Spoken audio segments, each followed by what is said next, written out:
여러분 반갑습니다.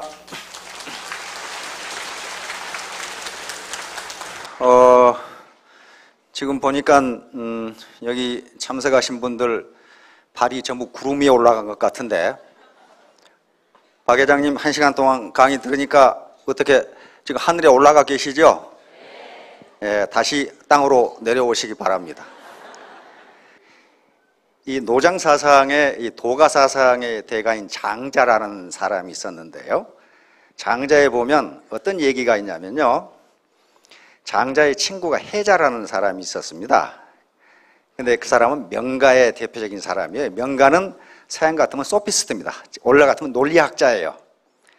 둘이 굉장히 친했어요. 그런데 어느 날 두 사람이 다리 위에서 산책을 하고 있는데 그 호수 물속에 피라미드들이 놀고 있었습니다.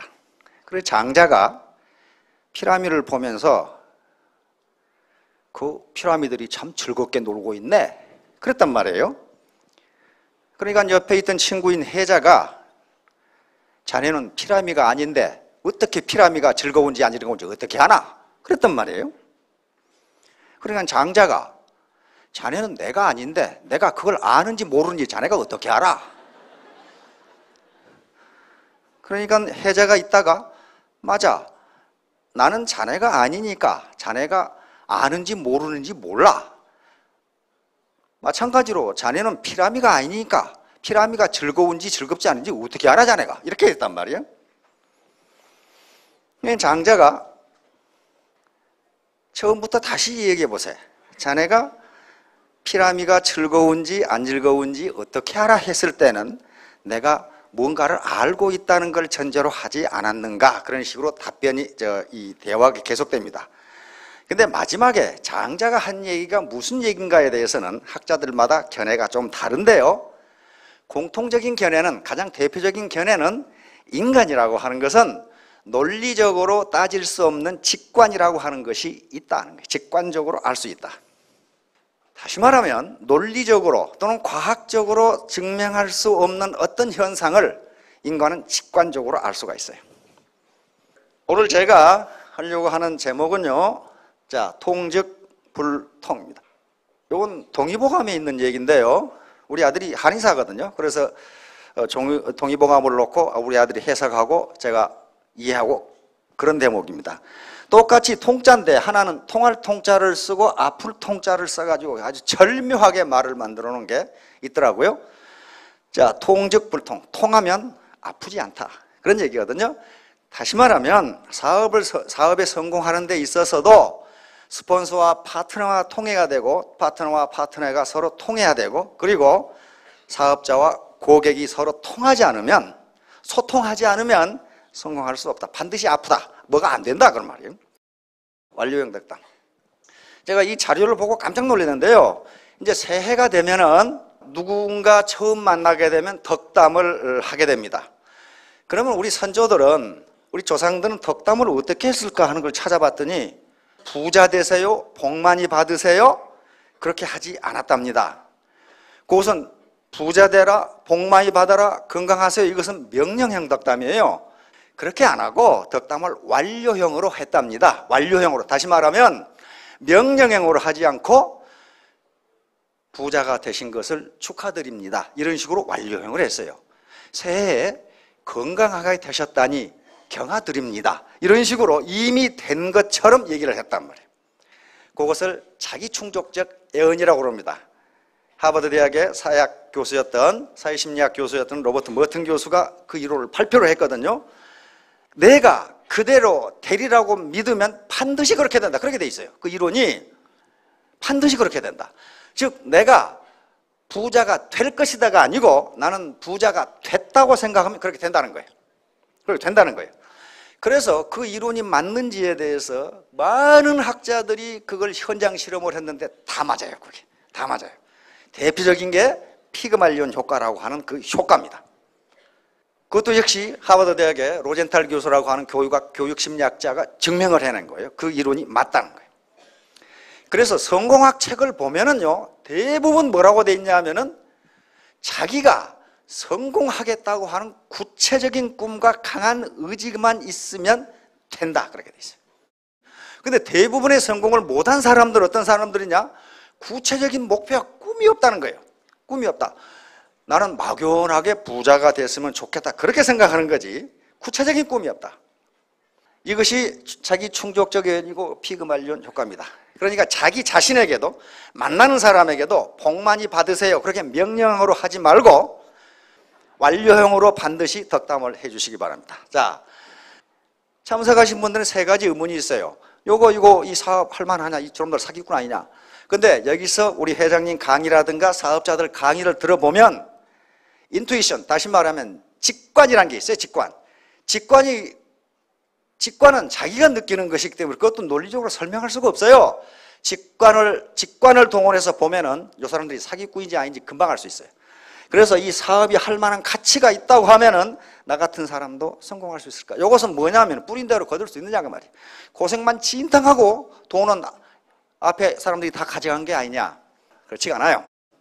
이것도 한번 직관으로 따져보시고 그 다음에 세 번째 어떻게 할 것이냐? 이것은 당장에 할 수가 없어요. 계속 해나가면서 앞에 확고한 목표, 드림, 꿈과 그리고 의지만 있다면 이것은 자기가 개발할 수 있습니다. 그리고 스폰서십을 제공해주는 스폰서를 통해서 하나씩 개발해 갈 수가 있어요. 그러면 따져볼 것들이 뭐냐? 간단하게는 3개고 구체적으로는 6가지 정도 따져보시면 됩니다. 이 회사가 합법적으로 설립된 거냐? 그리고 합법적이지만은 사업 방법도 합법적이냐? 요걸 따져보셔야 되고 그 다음에 경영자의 도덕성과 경영 능력이 어떤 것이냐 하는 것도 따져보셔야 되고 제품의 경쟁력은 3가지입니다. 하나는 아이템이 맞는 것이냐는 문제하고 그 다음에 품질과 가격이 경쟁력이 있느냐 하는 문제, 그 다음에 수익구조, 보상 플랜, 다시 말하면 재주는 곰이 넘고 돈은 떼놈이 가지 않은 것이 아니냐 하는 걸 따져보셔야 됩니다. 그 다음에 비용 부담, 진입비나 유지비, 앞으로 벌고 뒤로 나가는 게 아니냐, 뒤로 미치는 게 아니냐 하는 거, 요게 많으면 수당 백날 돌아도 소용없어요. 그 다음에 비전, 앞으로 생존하고 발전할 수 있는 회사이냐 하는 걸 따져보시고 이제 사업을 하시겠다고 생각하셨다면은 이제 기초를 다져야 됩니다. 통죽불통, 불통죽통. 통하면 아프지 않고 통하지 않으면 아프다. 다시 말하면 스폰서와 파트너, 그 다음에 이 사업자와 회사, 파트너와 파트너, 자기 라인과 형제 라인, 그리고 사업자들과 고객. 이게 서로 통하지 않으면, 소통이 안 되면요 사업이 안 되게 돼 있어요. 그것이 아픈 거예요. 조직도 마찬가지고 인간관계도 마찬가지고 국가와 사회도 마찬가지예요. 소통이 안 되면 반드시 뭔가 갈등과 분쟁이 일어나요. 그래서 지금 현재 우리 사회의 모토가, 즉 화두가 소통으로 되어 있는 거예요. 소통. 자, 이 허준 선생의 동의보감인데요. 허준 선생도 우리의 귀감이 되신 분들입니다. 조선시대에 서자로 태어난다는 것은 그건 거의 출세가 막힌 거예요. 이 양반은 서자로 태어났는데 서자로 태어나서 조선 품계에서 가장 높은 정일품 보국 숭록대부가 됐어요. 그러니까 서자로 태어나서 정일품, 영의정 직급, 거기다가 왕족의 칭호인 군의 칭호까지 받은 그런 분이에요. 그렇다면 조선시대에 이랬다면 지금 현대사회에서 우리가 못할 게 뭐 있어요? 이게 동의보감이고요. 요건 서울 강서구 가양동에 요 구암공원이 있는데, 구암은 허준 선생의 호입니다. 여기가 옛날에는 이 경기도 양주군이었답니다. 그래서 여기서 태어나신 분이기 때문에 여기에 이렇게 해놓은 겁니다. 자, 그러면 소통이 되지 않는 이유는 뭐냐 하면은 자기 주장만 계속하니까. 나는 옳고 저놈은 틀리다. 그러니까 계속 주장하니까 서로 상대방의 말을 받아들이지 않으니까 거기서 충돌과 분쟁이 일어나는 거란 말이에요. 따라서 상대방이 말하면 귀 막고 보지도 않고 자기 말은 입 다물어버리고 이렇게 되면 소통이 안 되는 겁니다. 그래서 비판적 사고라는 것은요, 상대방을 비판하라 그런 말이 아니고 어떤 현상을 자기 멋대로 보지 말고 다양한 각도에서 한번 보라 그런 말. 이게 비판적 사고예요. 여러 가지 각도에서 보면은 상대방 말을 받아들일 수가 있다. 이것이 비판적 사고입니다. 착시 현상. 모든 인간은 착시를 가지고 있다고 합니다. 착시라는 것은 어떤 외계의 물체나 어떤 사안을 있는 그대로 실체적 본질을 보는 게 아니고 보는 눈마다 다르다. 예를 들면 이게 뭐냐? 요것을 경험한 사람들은 또 이것에 대해서 일찍이 본 사람들은 그건 레이저 포인터입니다 이렇게 이야기하는데 한 번도 보지 않은 사람들은 그거 쇳덩어리 아닌가? 그거 만년필 아니냐고? 그러면 이걸 만년필이라고 본 사람이 거짓말한 게 아니에요. 자기는 그렇게 보인다는 거예요. 이것이 레이저 포인터, 이것도 이 안에 배터리가 들었을 때 레이저 포인터지 안 그러면 쇳덩어리에 불과해요. 그러니까 이것을 보는 눈이 사람마다 다를 수 있기 때문에 어떤 사람이 맞고 어떤 사람이 틀리다고 할 수가 없다. 똑같은 물체라도 낮에 보는 것하고 밤에 보는 것하고 다릅니다. 그걸 서로 보는 게 다른 것이지 틀린 것이 아니다. 이게 착시예요. 그런데 모든 물체를 다 착시 현상을 가지고 보는데 그 착시가 심한 경우에만 착시라고 부릅니다. 전혀 달리 본다 그러면 사람에 따라서. 자, 이걸 응시하세요. 응시하면 요 각 코너에 까만 점이 왔다 갔다 할 겁니다. 그러나 까만 점이 왔다 갔다 하도록 만들어진 게 아닙니다. 단순한 격자예요. 그리드입니다. 요걸 섬광 격자 착시라고 합니다. 그러니까 요 색깔하고 요게 실체적 진실하고는 달리 보이는 거예요. 이것도 격자. 더 큰 까만 점이 왔다 갔다 해요. 그렇게 안 보이는 사람은 상당히 특이한 체질을 가지고 생리적 특이를 가지고 계신 분이기 때문에 안 보이면 안 보이는 대로 그대로 보는 겁니다. 착시가 또 있는 거예요. 이걸 헤르만 격자 착시라고 합니다. 헤르만이라는 학자가 발견한 겁니다. 여기하고 색깔이 어떻습니까? 여기가 진하죠? 여기가 진하고 여기가 연하죠? 근데 사실은 색깔이 똑같습니다. 빛깔이. 여기 살짝 떨어진 요 부분 때문에 여기가 연하게 보이는 거예요. 여기 가운데를 막아버리면 똑같이 보여요. 우리 눈에는 안 보이는 아주 조그만 미세, 요것 때문에 여기가 밖에 보이는 거예요.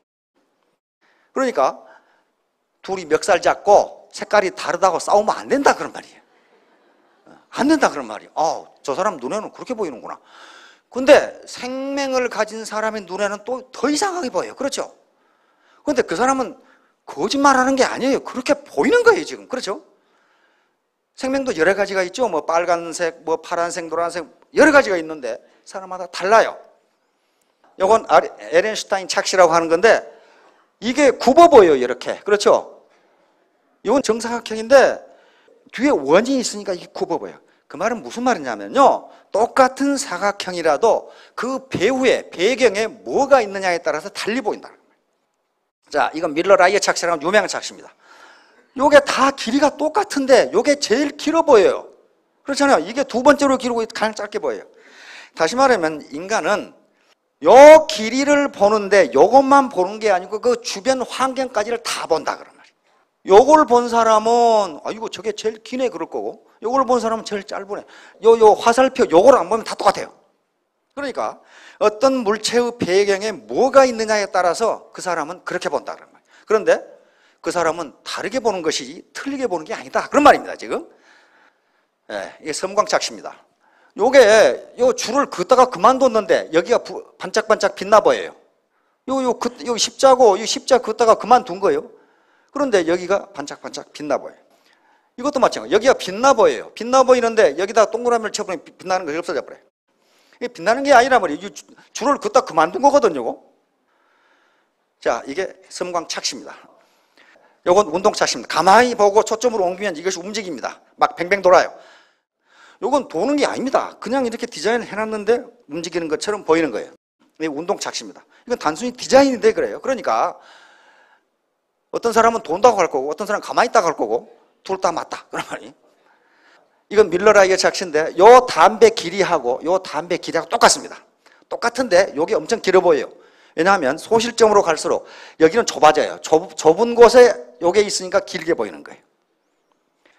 요것도 마찬가지예요. 이 길이하고 이 빨간 길이는 정확하게 같습니다. 정확하게 같은데 요게 길게 보여요. 왜냐하면 여기 좁은 데가 이게 놓여 있거든. 마찬가지로 제 키는 173입니다. 그런데 185짜리 모여 있는데 가면 나는 굉장히 작아 보여요. 그런데 160짜리 있는데 가면 내가 무지무지 크게 보여요. 그러니까 내 배경, 내가 있는 장소에 따라서 내 절대적인 키가 아니라 상대적인 키로 인간은 판단한다는 거예요. 자, 애매모호한 이미지. 이것은 패러다임 얘기를 할 때, 즉 세상을 보는 눈, 그리고 사고의 틀을 얘기할 때 요 이 애매모호한 이미지를 가지고 많이 설명합니다. 인간은 자기가 보고 싶은 걸 보고 그것이 틀렸다고 할 수 없다는 거예요. 이게 뭐예요? 토끼예요? 오리예요? 어떤 사람은 오리라고 할 거고 어떤 사람은 토끼라고 할 거고 둘 다 맞는 거예요. 뭘 중심으로 보느냐에 따라서 오리라고 주장하는 사람, 토끼라고 주장하는 사람이 있다 하는 거예요. 과학혁명 구조에 이 그림이 나옵니다. 인간은 요걸 보고 오리라고 하고 요걸 보고 토끼라고 주장하는데 그것은 인간이 보는 시각의 차이일 뿐이지 틀리다고 할 수가 없다 하는 그걸 얘기입니다. 이게 루빈의 꽃병입니다. 이걸 꽃병을 보면 꽃병이고 요 이미지를 보면 사람이 얼굴을 마주보고 있는 거예요. 이거 자기 시각에 초점을 두느냐에 따라서 사람이 마주보고 있는 것일 수도 있고 꽃병일 수도 있다. 루빈이라는 학자가 발견해서 루빈의 꽃병이라고 이야기합니다. 얼른 보면 사람이 마주보고 이렇게 있어요. 그렇죠? 그러나 자세히 보면 기둥을 깎아내는데 뒷면 벽이 까만 거예요. 그러니까 뒷면 벽이 까맣다고 본 사람이 있고 또 다른 사람은 사람이 마주보고 있다고 볼 수가 있어요. 둘 다 맞는 거죠. 이걸 전경 배경 착시라고 그럽니다. 이게 뭐예요 이거? 마녀의 행진 같은데 이 나무 그림자가 여기 이렇게 거꾸로 붙이고 이게 구름이 여기 비친 거예요 지금 이거. 만약에 여기 구름이 없고 달이 그냥 비쳤다면 이 그림이 안 나옵니다. 그러니까 배경에 따라서 달리 보인다. 예, 요건 소녀와 기부인 착시. 이렇게 보면 소녀가 보이고 이게 코고 이게 입이라고 보면은 마녀가 보입니다. 예, 어느 회사의 광고입니다. 지금도 어떤 분의 눈에는 소녀만 보이고 젊은 사람들 눈에는 소녀가 보일 거예요. 그러나 어떤 분의 눈에는 마귀 할멈만 보일 수도 있어요. 둘 다 맞는 겁니다. 그런데 하버드 대학에서 실험을 해보니까 소녀의 사진을 먼저 보여주고 이 그림을 보여주면 이 그림이 전부 다 소녀라고 주장한답니다. 마녀의 사진을 먼저 보여주고 그 클래스에 이 그림을 봤더니 소녀가 어딨냐고 주장한다는 거예요. 그러니까 자기가 지금까지 경험한 것에 따라서 사람은 그대로 본다. 자, 이건 뒤틀림 착시입니다. 이것은 이게 나란인데 이쪽으로 갈수록 좁아지고 이쪽으로 좁아지는 것처럼 되어 있어요. 노란색과 까만색의 배치에 따라 이렇게 보입니다. 이것도 마찬가지예요. 이거 좁아지는 것처럼 되어 있는데 사실은 똑같아요. 똑같은데 우리 눈은 좁아진다 이렇게 생각된단 말이에요. 예, 이건 뒤틀림 헤링 착시라고 그러는데 나란한 직선인데 이쪽으로 가면 굽은 것처럼 이렇게 보여요. 이것은 배경이 그렇게 되어 있기 때문에 그렇습니다. 이건 유명한 폰조 착시입니다. 요 길이하고 요 길이 똑같습니다. 똑같은데 이쪽이 좁아지기 때문에 똑같은 걸 놔두면 넓게 보인다 그런 말이에요. 예, 이건 패러독스 착시인데 이 삼각형 보면 전혀 모순이 없는데 이런 도형은 존재할 수가 없어요. 자세히 봐요. 존재할 수가 없어요. 어떻게 이렇게 뒤틀려가지고 이렇게 올라갑니까? 뒤틀림이 안 보이는 분들도 계실 수 있어요. 펜노즈 착시라고 하는 건데 이렇게 이건 존재할 수가 없는데 얼른 보면은 전혀 이상이 없는 것처럼 보인다. 그러면 이건 더 이상해요. 이런 계단은 존재할 수가 없는데 얼른 보면은 아주 정상적인처럼 보인단 말이에요. 이쪽으로 내려가지요. 내려가고 계속 이렇게 되는데 이쪽은 또 올라간 것처럼 되고 이게 모순이에요. 모순. 이런 착시가 있기 때문에 내가 보는 것이 실체적 진실이 아닐 수도 있다. 다른 사람은 달리 볼 수도 있다. 이걸 인정해줘야 소통이 된다 그런 말이에요. 자기만 옳다고 주장하면은 소통이 되지를 않아요. 그리고 서로 보는 것이 다르게 되면 거기서 시너지 효과가 나온다고 학자들은 연구 결과를 하나같이 발표하고 있어요. 똑같은 사람이 모여 있으면 시너지 효과가 안 나오고 그 조직이 망한답니다. 학자들이 개미를 가지고 실험을 했답니다. 개미는 무지무지 부지런한 걸로 알고 있는데 사실은 20%만 열심히 일하고 80%는 좀 게으르대요. 그런데 그 중에 10%, 70%는 게으르지만 가끔 일을 하는데 10%는 평생 일을 안 한답니다. 그게 20-80 법칙이에요. 그런데 학자들이 어떻게 그걸 유전자 조작을 했냐면 전부 다 부지런한 개미가 되도록 유전자 조작을 했더니 그 개미 군단이 금방 멸망하고 말더랍니다. 똑같은 놈들만 있으니까. 왜냐하면 부지런한 놈들이 죽으라고 이러다가 골병 들어 죽어. 그런데 지금까지 놀던 놈이 골병 들어 죽으니까 지가 이래.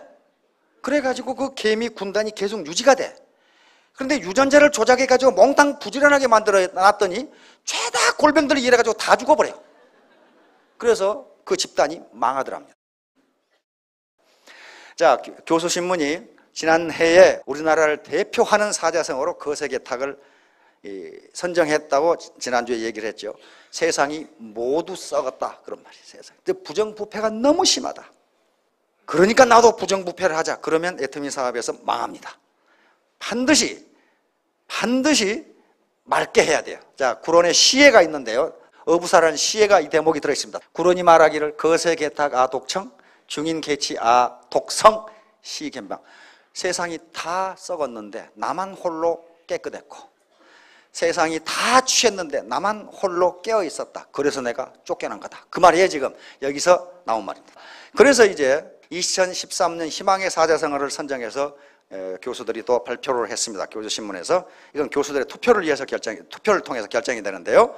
여기에 제구포신을 선정했습니다. 이것은 좌구명이라는 사람이 쓴 춘추좌전. 춘추는 공자님이 쓰신 역사책인데, 노나라 역사책인데 워낙 춘추필법이라고 하는 식으로 글자 하나에 많은 뜻을 포함시켜놨기 때문에 후세 사람들이 그걸 읽어가지고는 무슨 말인지를 몰라요.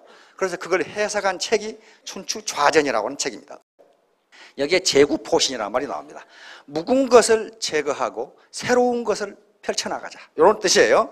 즉 혜성이 나타나는 것을 보고 노나라 대부인 신수라는 사람이 해석한 겁니다. 이 해자가 무슨 해자예요? 이거 해성할 때 해자가 빗자루 해자입니다.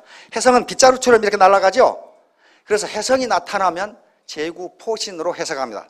빗자루로 낡고 썩은 것을 쓸어버리고 새로운 세상을 펼쳐나가자, 그런 말이에요. 그러니까 이제 여러분들도 오늘 처음 오신 분들, 그 다음에 몇 번 오신 분들도 옛날 과거에 내가 뭘 했느냐, 내가 왕년에 그래도 우리 집에 금송아지가 있었다, 뭐 아무 필요가 없어요. 과거는 내가 바꿀 수가 없습니다. 그러나 현재와 미래는 내가 바꿀 수가 있어요. 옛것, 제구, 오래된 것을 쓸어버리고 제거해버리고 새로운 세상을 펼쳐나가자. 아주 좋은 것을 선택한 것 같습니다. 우리 교수들이. 예, 우리 박한길 회장님께서 우리 애터미의 금년도의 모토를 안불망위로 이렇게 정하셨습니다. 지금 안정되어 있지만 위험 또는 위기를 잊지 말자. 애터미는 지금까지 이제 창업을 해서 계속적으로 발전을 했고 그동안 여러 가지 문제를 해결하면서 지금 안정 궤도에 들어섰는데, 그렇다고 해서 허리띠 풀어놓고 니나노 해버리면 안 된다, 그런 말이에요. 항상 위기가 닥칠 것을 잊지 말아야 지금의 안전성을 계속 유지할 수 있다, 이런 뜻입니다. 여러분들도 마찬가지입니다. 예, 애터미 경제연구소에서는 작년도에 여시구진을 모토로 삼았습니다. 여시구진은 시대의 흐름에 맞춰 또는 시대의 흐름과 함께 우리 모두 같이 발전하자, 그런 말이에요. 애터미 사업은 혼자 하는 게 아닙니다. 혼자 결코 성공할 수가 없어요. 모든 개인은 반팽이라고 생각하면 됩니다. 그러나 그것이 하나로 뭉치면은 온팽이가 되고 나중에 슈퍼 온팽이가 됩니다. 자, 그래서 금년에는 재심합력, 제자는 가지런할 제자입니다. 여러 사람이 마음을 가지런하게 해서, 다시 말하면 같은 마음으로, 그 말입니다. 가지런하니까 같지요. 같은 마음으로 힘을 합하자. 이렇게 하지 않고서는 애터미 사업에 성공하기 힘듭니다. 이제 의사소통, 소통이 잘 되려면 의사소통이라고 하는 것이 있는데요. 간단한 것 같은데 사실은 무지무지 복잡하기 때문에 이 과정에서 의사소통 노이즈가 발생합니다. 의사소통 착오가 발생하는 거예요. 의사소통은 먼저 송신자가 있어요. 메시지를 보내는 송신자가 있고 이걸 신호화합니다. 경로 또는 매체, 전화로 할 것이냐, 편지로 할 것이냐, 이메일로 할 것이냐, 문자로 할 것이냐, 여러 가지 방법이 있다. 그 다음에 수신자, 이제 받는 사람이 있죠. 그 다음에 수신자가 이걸 받으면 해석하고 또 이해합니다. 이 과정에서 해석하고 이해하는 과정에서 많은 착오가 일어납니다. 왜냐하면 사람마다 인지 구조가 달라서 같은 말을 달리 해석하고 착시가 있는가 하면 착청도 있어요.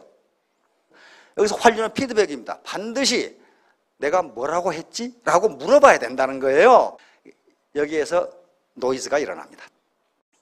자, 애터미에서 의사소통 개선을 하기 위해서는 가장 중요한 게 말을 들어주기예요. 상대방의 말을 들어주지 않으면요, 상대방도 내 말을 안 들어줘요. 그래서 이청특심이라는 게 있습니다.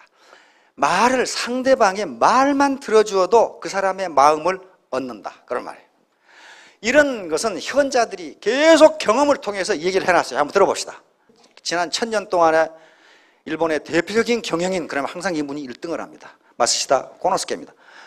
리더십은 웅변보다 경청에서 나온다. 기업 경영의 과거형은 관리이다. 경영의 현재형은 소통이다. 경영의 미래형 역시 소통이다. 그러려면 들어줘야 된다. 안드류 카네기 알죠? 세계 철강왕, 철강왕입니다. 아주 기가 막힌 말을 했어요. 사람들에게 비웃음을 사고 무시당하고 외면까지 당할 수 있는 3가지 방법은 절대 상대방의 얘기를 끝까지 듣지 말고 계속 자기 말만 해야 하고, 상대방의 얘기를 듣다가 자신이 할 얘기가 있으면 바로 끊고 자신의 말을 하면 된다. 그렇게 되면 상대방으로부터 무시당하고 외면당합니다. 도로시 린드 딕스, 이 양반은 우리에게는 별로 유명하지 않지만 굉장히 유명한 분입니다. 대중에게 다가서는 지름길은 그들에게 혀를 내미는 것이 아니라 귀를 내미는 것이다. 내가 상대방에게 어떤 달콤한 말을 한다 해도 상대방 입장에서는 자기가 말하고 싶어하는 얘기 절반만큼도 흥미롭지 않다. 네, 이 양반 데일 카네기, 저명한 성공학 강사이고 많은 경험을 했던 분입니다. 2주 동안 나무 말에 귀를 기울이기만 하면 나무 관심을 끌기 위해 2년 동안 노력한 것보다 더 많은 친구를 얻었다. 이게 말을 듣는 것이 자기가 훨씬 이익이거든요. 말을 하려면 얼마나 에너지를 소비해야 됩니까? 그리고 말을 듣는 것은 상대방의 정보를 내가 얻는 거예요. 내가 말하는 것은 내 정보를 상대방에게 들키는 거예요. 그러니까 자기에게 흥미가 있다고 해서 상대방이 흥미를 가질 거라고 생각하면 착각이라고 말이에요. 그럼 어떻게 했어요? 비즈니스를 하는 입장에서는 상대방의 말을 들어줘야 돼요. 소통의 핵심은 말을 들어주는 거예요. 여기서부터 소통이 시작되는 거예요. 입은 하나, 귀는 2개. 탈무드에 있는 얘기입니다. 창조주께서 사람에게 입 하나, 귀 2개 만들어주는 것은 탈무드에 보면은 말하는 것보다 2배 이상 들으라는 뜻이다 하는 게 있어요. 듣는 것부터 출발합니다. 상대방의 말을 들어주려면은 어떻게 해야 돼? 내 마음을 비워야 돼요. 말하고 싶은 게 많은데 그걸 비워야 돼요. 산토와 이솝. 산토는 이솝 우화는 다 알 겁니다. 이솝은 노예였습니다. 고대 그리스는 노예였는데 그 주인이 산토였습니다. 산토는 철학자입니다. 어느 날 산토가 자기 친구 철학자들을 모아놓고 이제 파티를 열려고 하는데 이솝에게 이 세상에서 가장 귀하고 좋은 식재료를 사오너라 그랬단 말이에요. 그러니까 산토가 돼지 혀를 왕창 사왔어요. 돼지 혀만 잔뜩 사왔어요. 그래가지고 그걸 계속 요리를 해서 하니까 다음에도 혀, 다음에도 혀 계속 나오니까 산토가 화가 나가지고 이놈아, 이 세상에서 가장 귀하고 중요한 걸 사오라 했는데 왜 혀만 잔뜩 사오냐 그랬더니 주인님, 혀처럼 중요한 게 어디 있습니까? 혀를 가지고 의사소통도 하고 정치도 하고 강의도 하고 예술도 설파하고, 그러니 세상에 혀처럼 중요한 것이 없습니다. 그래 혀를 사왔습니다. 철학자 친구들이 불평을 하니까 내일 다시 내가 파티를 열겠네, 내일은 더 좋은 음식을 대접하겠네 하고 산토한테 가서 이제 이놈이 좋은 걸 사오라고 했으니까 혀를 사왔으니까 세상에 가장 썩어 빠진 걸 사오라고 했더니 또 혀를 사왔어. 혀를 잔뜩 사왔어. 이놈아, 또 혀를 사왔네 했더니 혀처럼 썩어 빠진 게 어디에 있습니까 말이야. 거기서 모든 분쟁과 갈등과 싸움과 욕설, 이게 혀에서 다 나옵니다. 그러니까 혀를 잘 사용하면 혀보다 귀한 것이 없고, 혀를 잘못 사용하면 그보다 썩어 빠진 게 없다 하는 게 요 얘기예요. 환자를 잘 치료한 정신병원, 요건 어느 책에서 제가 봤는데요, 어느 작은 도시에 정신병, 신경쇠약 환자들이 그 병원만 가는 거예요. 다른 병원은 안 가. 병원만 갔다 나오면 전부 싱글벙글 해가지고 아주 기분이 매우 좋고 다 나서. 그래서 다른 의사들이 저 자식은 무슨 비법을 가지고 있냔 말이야. 근데 아무도 그 비법을 몰라. 누구만 아느냐? 간호사만 알아, 그 비법을. 뭐냐면 그 의사가 귀머거리야. 귀머거리에서 상대방이 뭐라고 짓거리는지 전혀 틀리지가 않아. 그냥 계속 듣고 있는 거지 그냥. 그러니까 신경쇠약에 걸린 놈이 하루 종일 얘기하는 거야 말이야. 어떤 놈 죽일 놈, 저놈 죽일 놈. 그러면 그 고개만 끄덕끄덕 하는 거지. 그러니까 그 하루 종일 얘기하고 그러면 속이 시원해져. 나오면서 전부 다 싱글벙글하면서 나오는 거야.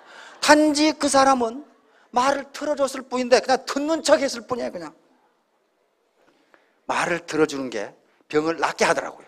그리고 그 사람 고객이 많아져요. 생명의 전화. 생명의 전화 아는 사람이 전번에 TV에 나와서 얘기하는 거 보니까 물어보더라고. 그거 하려면 그거 많이 알아야 되겠네요. 그랬더니 환장반이 그래요. 아니, 아는 게 아니고 계속 말 들어주고 아이고 속상하시겠는데 그러세요. 그 얘기만 계속하면 된대요.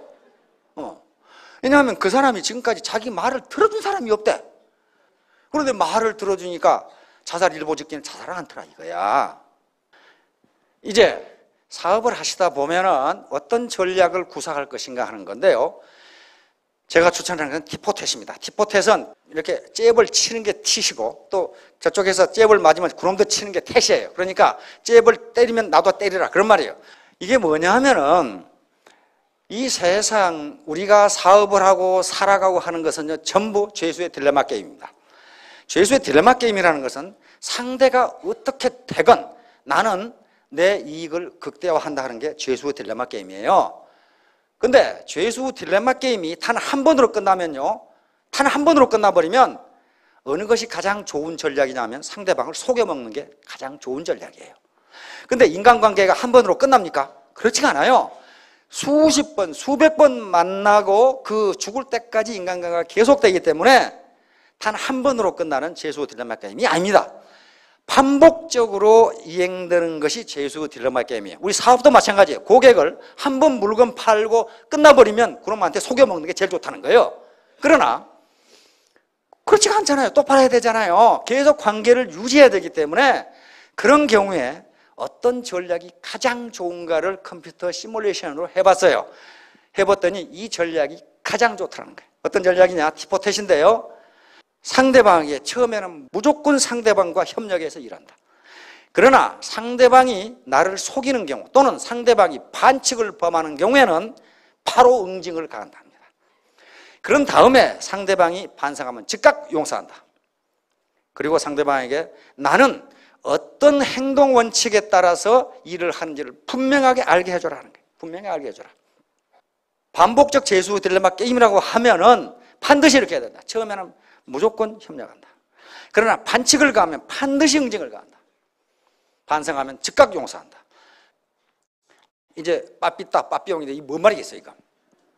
우리가 재심 합력하고 그 다음에 소통을 하기 위해서는 뭔가 공감대를 가지고 있어야 되고 한 목표를 가지고 가야 되고 한 행동 사유체계와 행동 방식을 가지고 가야 됩니다. 그러기 위해서는 이런 시스템에 빠지면 안 돼요.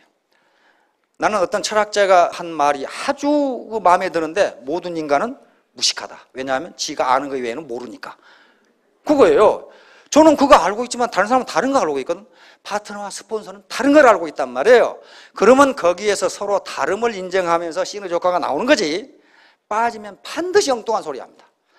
두 번째는 삐치니까 그래요. 서로 삐쳐. 스폰서가 파트너한테 삐치고 파트너가 스폰서한테 삐치고 파트너끼리 삐치고 가장 이유 중에 하나예요. 이게 큰 이유 중에 또 하나예요. 삐치는 거야. 왜 삐치느냐? 삐치는 이유가 있어요. 상대방을 무시한다든가 스폰서가 자기보다 학력이 낮다고 우습게 본다든가 그거하고 무슨 관계에서 아까 전에 재구포신이라고 그랬잖아요. 옛날 거 아무 소용이 없어요. 지금부터 다시 스타트를 해야 돼. 또는 말을 함부로 한다든가 또는 뒤에 가서 내 험담을 한다든가 그러면 삐치게 돼 있어요. 그런 경우에 소통이 되지 않고 꽉 막힙니다. 이때는 강자가 포용해야 됩니다. 강자가 누구냐? 스폰서입니다. 따지지 말지. 따지고 뭐 큰 잘못은 윤리자정위원회에서 따져서 처벌합니다. 그런데 밑에서 따져서 삐지는 거 보면은 아무것도 아니 가지고 서로 맞다고 따져가지고 나중에 엉망진창이 돼요. 뭐 가지고 따지냐? 옛날에 저작거리에서 시장에서 2918이라고 하는 놈하고 2917이라고 하는 놈이 다퉜어요. 죽어라고 다퉈가지고 자기가 서로 맞다고 우기는 거예요. 그러니까 두 놈이 우리 누가 맞은지 원님한테 가서 물어보자 말이야. 원님한테 물어봤더니 원님이 2917이라는 놈은 가게 하고 2918이라는 놈을 형틀에 묶어가지고 곤장을 20대를 쳤어. 이러면 억울하잖아. 자기가 맞는데. 그러니까 항의 원님 제가 맞는데 왜 저를 칩니까? 말했더니 2917이라고 하는 저 멍청이하고 싸운 네가 더 멍청이라 이 말이야. 그러니까 네 놈이 정신을 안 차리면 또 싸운다 이게 또 싸워. 2917이라고 평생을 살아온 놈 저놈은 설득이 안 된다는 거야. 저거 그대로 살게 내버려 둬야지. 근데 파트너하고 스폰서 싸우는 사람 보면 전부 이 문제 가지고 싸워. 서로 자기가 옳다고 싸워요. 절대로 설득 안 됩니다. 이때 누가 져야 되느냐? 스폰서가 포용을 해줘야 돼요. 결코 큰 반칙이라든가 일탈 행위를 절대 못하게 하면서 2917로 알고 살아가도록 해줘야 돼요. 그래야만 소통이 돼. 안 그러면 소통 안 돼요. 삐져가지고. 지가 뭐 안다고 말이야. 뭐 이렇게 된단 말이에요. 그 다음에 회사에 따지는 블랙 컨슈머, 블랙 사업자가 있어요. 또 스폰서를 계속 뜯어먹는 그런 사람이 있어요. 이것도 뜯어먹으려고 생각하는 그 사람은 여기 안 나왔어요. 지금 한 번도 안 나오면서 계속 뜯어먹는 사람이 있어요. 근데 그건 뜯어먹는 사람이 1차적으로는 잘못이지만 뜯기는 스폰서에게 더 큰 문제가 있어요. 뜯어먹으려고 손을 벌리는 경우는 단호하게 얘기해야 됩니다. 당신은 당신 사업하는 거고 나는 내 사업하는 거다. 내가 누구를 지원해 주냐 하는 것은 내가 주체적으로 판단해서 결정할 일이 당신이 달라 말라 하지 말라. 분명하게 해줘야 그 사람도 뜯어먹는 습관을 고칩니다. 자, 다은 사궁 불의 수중이라고 해서 말이 많으면 자꾸 궁지에 몰리니까 말하지 말고 네 가슴에 품고 있어라. 그 말이에요. 이게 도덕경에 나오는 얘기입니다. 노제. 물고기는 입에 낚싯줄이 걸린다. 사람도 역시 입 때문에 걸리게 된다. 입 조심하세요. 낚싯줄 걸리면 빼기 힘들어요. 이거. 아인슈타인의 얘기 하나만 들어봐. 아인슈타인. 인생에 있어서 성공을 A라 한다면 그 법칙은 A는 X 플러스 Y 플러스 Z로 나타날 수 있다. X는 일 열심히 하죠. Y는 뭐예요? 노는 거. 이거 잘 놀아야 됩니다. 그 다음에 나머지 Z는 무엇일까? 침묵을 지키는 것이다. 하는 체 하지 말라. 그 말에 하는 체 하지 말라. 자, 침묵이 언제나 지혜의 상징이 되는 것은 아니지만 수단은 어리석음의 상징이다. 자, 용서가 좋은 성과를 가져옵니다. 반드시 용서하되 무조건 용서라는 게 아닙니다. 여기에 계신 분들이 모두 애터미 회원이 모두 천사라면 계속 용서를 해야 되겠죠. 근데 우리는 땅에 발을 딛고 있는 실존적 인간입니다. 그렇기 때문에 반드시 용서를 악용해 먹으려고 하는 사람이 있기 때문에 그 사람 자신을 위해서도 티포텟을 구사하는 겁니다. 만약에 반칙을 하거나 원칙에 어긋나는 행동을 했을 때는 스폰서의 위치에 있는 사람이 반드시 페널티를 가하고 경고를 해야 됩니다. 그런 다음 개과천선하면은 즉각 용서하고 내 행동 원칙이 무엇인지를 분명하게 알려라. 미시간 대학의 로버트 엑셀러드 교수가 요 반복적인 재수의 딜레마 게임을 하고 모든 인간이 성공하려면 이렇게 하라고 그랬어요. 먼저 남의 성공을 질투하지 말라. 이게 뭐예요? 남의 성공을 질투한 놈은 반드시 반칙을 범한다는 거야. 자기가 어떻게 해서든 저놈을 하려고 예를 들면 배팅을 한다거나 뭐 이상한 짓을 하더라 이 말이야. 그러니까 남의 성공을 질투하지 말라. 절대로 먼저 배반하지 말라. 즉 먼저 반칙을 범하지 말라. 반칙을 범하면 다른 사람도 당신을 보복한다는 거야. 그런 다음에 협력이든 배반이든 그대로 대갚아라. 이걸 프로그램을 다시 해가지고 반칙을 해도 용서해주는 프로그램을 했더니 그놈도 망하고 당한 놈도 망하고 조직이 다 망하더라는 거야. 반칙을 했는데 제재를 안 하니까 전부 손해를 봐서 조직이 망하더라는 거예요. 그래서 협력이든 배반이든 그대로 대갚아라. 그러니까 무슨 말이냐면 상대가 계속 협력적으로 나오면 너도 그렇게 하라. 절대로 배반하지 말라. 그러나 상대가 반칙을 하거나 배반을 하면은 거기에 즉각 응징을 하라. 응징을 하라. 그런 다음에 즉각 용서해라. 마지막으로 너무 영악하게 굴지 마라. 프로그램을 아주 델리케이트하게. 어떤 놈이 있냐면은 10번 중에 9번을 협력하고 1번 배반한 놈이 있더라 이거야. 1번 배반해서 왕창 따먹고 이렇게 영악하게 구는 놈은 나중에 다른 사람들이 전부 알아가지고 그놈을 집중 공격해가지고 그놈이 초토화되더라는 거예요. 저 자식 믿을 수 없는 놈이라고 말이야. 지금 이 협력하는 것이 나한테 협력한 것처럼 보이려고 그러는 건지 언제 다시 배반해가지고 내 패를 내 돈을 갉아먹을지 모르기 때문에 그놈한테는 집중 공격을 해가지고 그놈이 망해버리더라. 그러니까 영악하게 아주 영악하게 계산해가지고 구는 사람은 결코 성공하지 못하더라 그런 말이에요. 자, 결론적으로 통즉 불통, 불통즉 통. 소통이 이루어지면 아프지 않고 소통이 이루어지지 않으면 아프다. 다시 말하면 서로 스폰서와 파트너와 파트너, 내 라인과 형제 라인, 나와 고객이 소통, 커뮤니케이션이 일어나지 않으면 아프다. 사업이 안 된다. 착각과 착시. 모든 인간은 착각과 착시 그리고 착청 현상을 가지고 있기 때문에 나만 옳다고 주장하지 마라. 그 다음에 아니불만 그한 사이. 우리가 비록 안전하게 지금 갖고 있고 편안하지만은 위험한 때를 잊지 말라. 여시구진 제시맘력. 시대, 지금 정보화 시대고 지식사회입니다. 옛날 농경시대나 산업화 시대 생각하지 말고 시대의 흐름에 맞게 함께 전진하자, 함께 발전하자. 그리고 여러 사람이 같은 마음으로 힘을 합하자. 그러면 성공할 수 있습니다. 티포텔 원칙을 지키고 제가 빠삐따 할 테니까 빠삐용 하고 크게 외치세요. 자, 빠삐따. 예, 빠지지 말고 따지지 말고, 예, 용서하자 하는 거예요. 용서하자. 한 번 잘못했다고 끝까지 죽이지 말라. 끝까지 죽이지 말라. 그러나 반드시 배반하거나 원칙을 지배하면 제재를 가하고 내 행동 원칙이 무엇인지를 분명하게 알게 해줘. 이건 리더의 몫입니다. 자, 이 3년 뒤에 5년 뒤에 여기 계신 분은 전부 크라운 마스터가 되실 겁니다. 크게 성공하시기 바랍니다. 감사합니다.